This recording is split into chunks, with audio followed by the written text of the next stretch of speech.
welcome to the second of what I hope is going to be the annual Orwell debate, organised by the organisers of the Orwell Prize that you may have heard about. That doesn't mean to say that we're all highly pro-Orwell, but some of us are. The subject of the debate, as you probably know, is who is the greater political writer, Orwell or Dickens. We have 4 contestants, as you see. In the blue corner, on my left, Michael Slater, academic for many years and author of Charles Dickens, A Life Defined by Writing, which is recently published and has tremendous critical acclaim. Together, on my immediate left, with Lucinda Hawksley. Actually, Lucinda Ann Dickens Hawksley, and the Dickens is there in the middle because she is the great-great-great-granddaughter of the novelist. She herself is a writer and is also very much involved in the Dickens Museum in Dowd Street in London. In the red corner, we have on my immediate right, D.J. Taylor, who has written a successful biography of Orwell. It won the Whitbread Prize in 2003. Some of you may have heard him speak yesterday afternoon up at the Leewood about the dilemma of the historical novelist, and very good it was too. On my far right, David Aronovich, writer, broadcaster and journalist, who won the Orwell Prize for Journalism in 2001. He is, I think, by nature in sympathy with the Orwellian position. I quote, I was brought up to react to wealth with a puritanical pout. I quite like that. Now, what we're going to do, first of all, we're going to have a vote to see what the views are that you have brought with you, if you like, what your prejudices are, and then we're going to start the discussion. So I'm going to ask you now to vote just by raising hands. Which of you think that Dickens is the greater of the 2 novelists?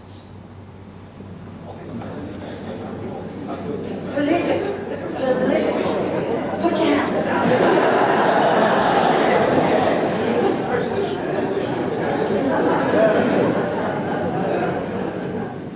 You're quite right.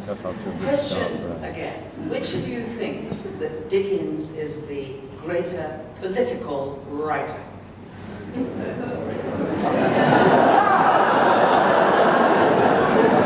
Gosh, what a difference the question is. Let's go back to the first one.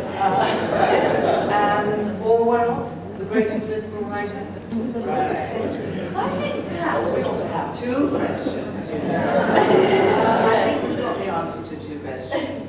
Most of you think Dickens is the greater novelist. Most of you think that Orwell is the greater political writer. And I think I've got a right idea of the balance. Okay. We're going to start with D.J. Taylor.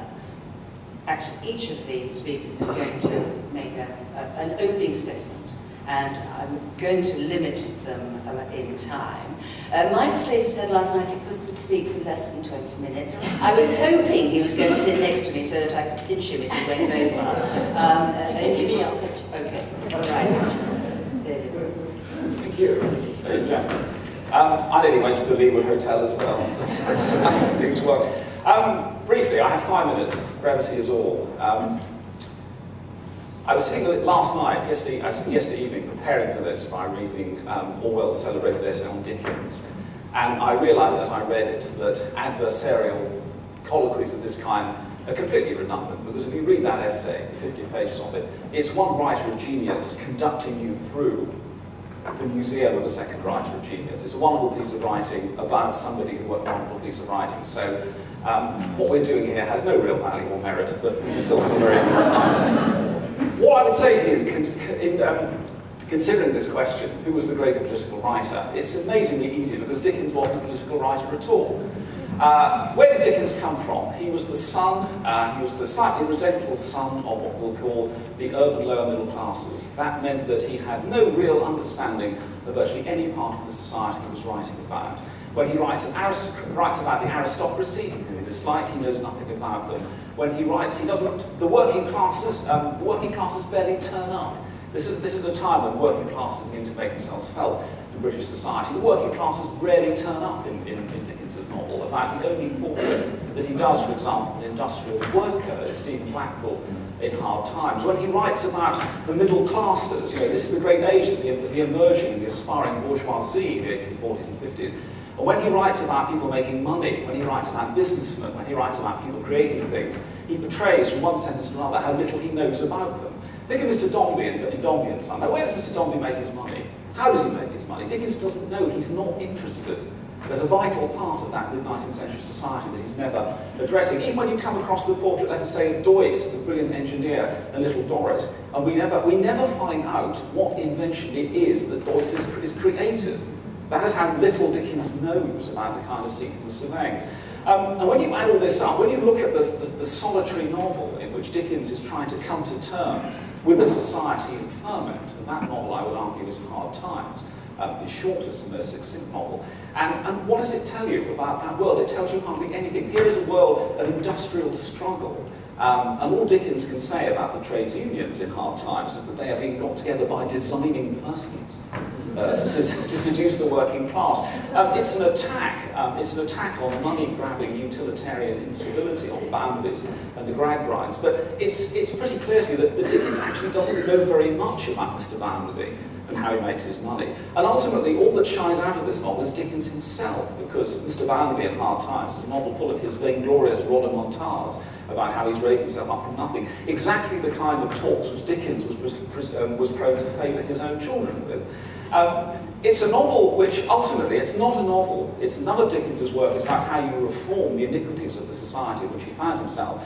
It is a novel which ultimately simply tells people to behave better, which is all very well, but how are you going to do that? And how are you going to change the institutions which encourage people to behave badly, which is what happened in the mid-19th century? Turn now to Orwell, a writer much influenced by Dickens, writing in the subsequent century.